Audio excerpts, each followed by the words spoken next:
Magandang umaga. So, andito tayo sa bahay ni Bibi. Hindi naman talaga to bahay, dito lang to sa ilalim ng silong. Bendito sos kay si Jesus, Diyos sa So, andito yung kanyang mga anak. Actually, 6 to, pero yung isa kasi, yung binata niya, andun, liwaliw, no? So, ngayon, tatanungin natin si Bibi kung sino mga pangalan nito at saka edad. Dito mag-umpisa, Bi. Sinong pangalan to? Julo, lalaki yaon. Ang edad? 5 na siya. 5. Ang Tapos, pag-eskwela. sunod nito, ito. Oo. Princess Queen.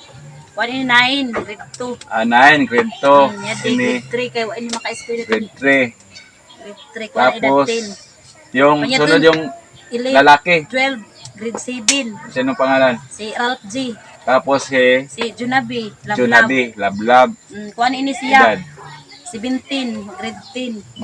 Grade 10, Oo. 17. Balik grade 11 na tara, nakawasan maka-eskwela ito minagin pag COVID lagi. Okay, so, naano siya ng COVID, no? Nag-stop. Tapos, si Kim yung, Si Kim, nahagaw ka na pasanan, tunhaligi na unong kabuok na disbor. yun ang panganay. Tapos, ngayon, umpisahan na yung bahay mo, no? Pagpapatayo.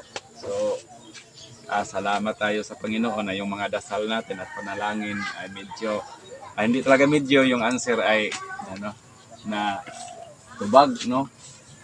So, ngayon, ito si Jonabe, si Lablab. Junabi at Lablab at Lablab. May tatanong ako sa kanya, ano ba yung may problema ka ba sa pag-aaral mo about amutan, contribution, may nakabinbin ba na hindi mo nabayaran? Meron? Ano ang tuan ko man? Acquaintance naman. Yung sa acquaintance niya, galugin ko, mayroon siyang nakabinbin na mga contribution tulad ng acquaintance, mayroon. So ngayon, ang Analisa Cares ay gusto kang kunin na maging scholar kung papayag ka na sa pamamagitan ng aming sponsor na si Ma'am Lani. Kung nakikita mo sa YouTube, no? Kung nakikita mo siya sa YouTube, yun siya mabait, matulungin. So opportunity na yun sa iyo nga ang gagawin mo lang mag-aral, mag-focus ka sa pag-aaral mo, hindi naman siya humihingi ng grado na i-maintain mo. Sa kanya kasi naawa siya sa kalagayan niya mag-ina. Dahil nakikita niya kapag makagraduate ka, ikaw yung posibleng makatulong sa mga kapatid mo, sa magulang mo, para maiangat yung kalagayan nyo, no? So, yun ang balita namin sa inyo na si Ma'am Lani ay naawa sa inyo at gusto kang kunin na scholar sa pamamagitan namin. Ngayon, ang ano mo lang na magpakabait ka. No? So, yun ang magandang balita namin para malaman ni Ma'am Lani nga confirmation nga kung papayag ka. So, ngayon, nalalaman natin nga papayag ka naman at tatanungin ko ang mama mo kung natuwa ba siya sa offer namin at ni Ma'am Lani Wonder Woman.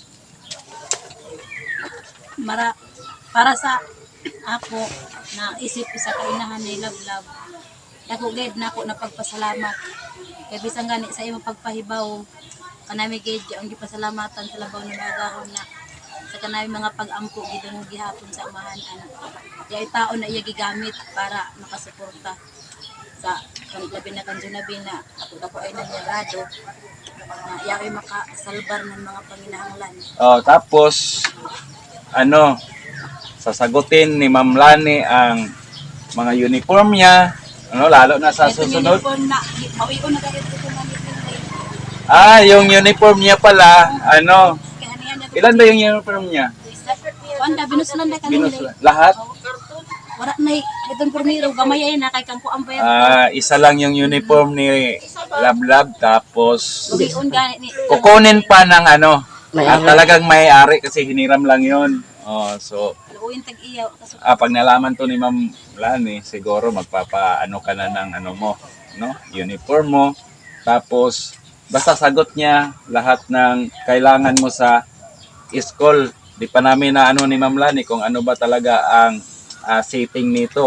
Kung dadaan ba sa amin yung tulong para sa scholar ni Lablab or diretso sa inyo. Dapat sa ila. Oo, no? So, depende kay Ma'am Lani kung diretso sa inyo, okay lang naman din sa akin. So, hanggang dito lang yung ano namin, no? Magpapasalamat kami sa lahat ng mga sponsor namin, lalo na sa pagpapagawa ngayon ng bahay. Kay Ranil Suaso, yung 500 para sa pako na binigay niya, yung Sanel Big Shop na nasa Salvacion Bikiri, at yung suportaran, doon tayo bibili para din naman nga makakatulong din siya sa pag ano ng mga pangangailangan natin. So hanggang sa muli, Lab, salamat. Anong masasabi mo kay Ma'am Lani? Salamat mo sa abang mo sa ako. At yung ng galing. Okay, Ma'am. Kung sakali raw na ano, na totoo, matotoo yon, pero talagang totoo naman dahil ikaw ang nagsabi. Siya, Ma'am, nagpapasalamat sa inyo. So, ito yung pamilya ni Bibi Laher. Ito yung mga anak niya. Wala lang yung isa dito. Yung isa, pagod, doon natutulog. So, maraming salamat. Hanggang dito lang yung video namin.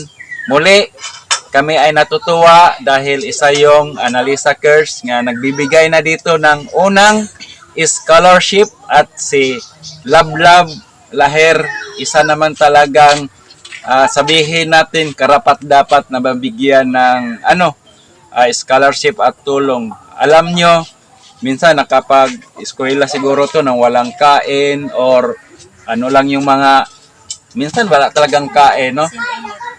Init lang na tubig, okay na. So ngayon, mag-aral siya mabuti dahil dumating na si Ma'am Lani Wonder Woman sa buhay nila. Sabi ni Ma'am Lani, ang tawag mo sa kanya ay Mami Lani. Oh, no? So, i-add mo siya sa FB or ibigay ko sa iyo yung pangalan niya, Lani Bacalso. Oh, no? So, i-follow mo siya doon. Wala yung cellphone. Wala na yung cellphone. Wala kasi, Wala yung cellphone sila Blab. So, pwede makahiram-hiram na ay sa iyang magulang. Tapos, mag-message mo sa iya sa mga videos na ma-upload na mo sa iya, ha. Ma'am, ako po sila Vlog. Ito yung kinutulungan mo. So, maraming salamat. Hanggang dito na lang. So, bye-bye tayo. Salamat. Okay.